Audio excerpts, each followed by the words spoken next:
अगर आपने पार्ट 1 और पार्ट 2 कंप्लीट कर लिए तो सीरियसली आपकी इंग्लिश ऑलरेडी इंप्रूव हो चुकी है।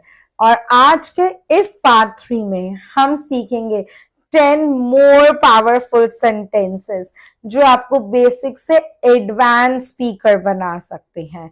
और हर स्ट्रक्चर के साथ होंगे 3 more practical examples. So let's begin. Number 1, it seems that. जब आप किसी सिचुएशन का अंदाजा लगा रहे हो तब हम कहते हैं it seems that. For example, it seems that he is busy. लगता है वो बिजी है। It seems that it will rain today. लगता है आज बारिश होगी। It seems that she is upset. लगता है वो अपसेट है। Next, I would rather. जब आप प्रेफरेंस बताते हो तब हम यूज करते हैं I would rather. For example, I would rather stay at home. मैं घर पर रहना प्रेफर करूंगी। I would rather drink tea than coffee. मैं कॉफी से ज्यादा चाय प्रेफर करूंगी। I would rather go now. मैं अभी जाना प्रेफर करूंगी। तो हम यूज करते हैं I would rather. Now sentence structure number 3, there is no point in plus verb first from plus ING. जब कोई काम बेकार हो, there is no point in arguing. Argument करने का कोई फायदा ही नहीं है। There is no point in waiting. Wait करने का कोई मतलब नहीं है। There is no point in worrying. Tension लेने का कोई फायदा नहीं है। I wish, sentence structure number 4, जब आप रिग्रेट या डिजायर एक्सप्रेस करते हो। For example, I wish I knew the answer. काश मुझे आंसर पता होता। I wish I had more time. काश मेरे पास ज्यादा टाइम होता। I wish I could travel. काश मैं ट्रैवल कर पाती। Now sentence structure number 5, as far as I know। जब आप अपनी नॉलेज के बेसिस पे बोलते हो। For example, as far as I know he is honest। जहां तक मुझे पता है वो ऑनेस्ट है। as far as I know the meeting is tomorrow। जहां तक मुझे पता है मीटिंग कल है। as far as I know this is correct।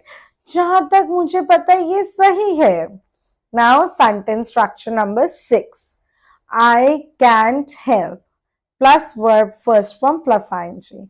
जब आप किसी चीज को कंट्रोल नहीं कर पाते तो आप यूज करते हो I can't help. For example, I can't help smiling. मैं मुस्कुराए बिना नहीं रह सकती। I can't help laughing. मैं हंसे बिना नहीं रह सकती। I can't help thinking about it. मैं इसके बारे में सोचे बिना नहीं रह सकती। So this is how we use it. Now next, not only but also, जब आप दो चीजें एक साथ emphasize करते हो। For example, she is not only smart but also hardworking। वो सिर्फ स्मार्ट नहीं हार्ड वर्किंग भी है। He is not only rich but also kind.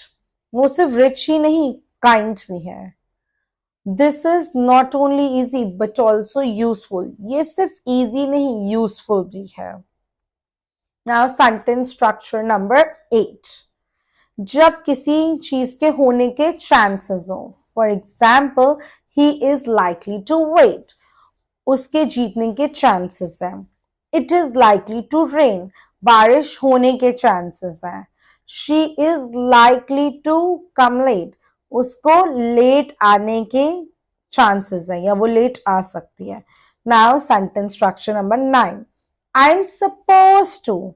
जब आपको कुछ कर होना एक्सपेक्टेड हो। For example, I am suppose to finish this work. मुझे ये काम कंप्लीट करना है। I am suppose to call him. मुझे उसे कॉल करना है। I am suppose to be there on time, मुझे टाइम पर वहां होना है। Now sentence structure number 10, what if, जब आप पॉसिबिलिटी या फियर एक्सप्रेस कर, for example what if I fail, अगर मैं फेल होगी तो, व्हाट इफ रेन्स, अगर बारिश होगी तो, what if they don't agree, अगर वो अग्री नहीं करे तो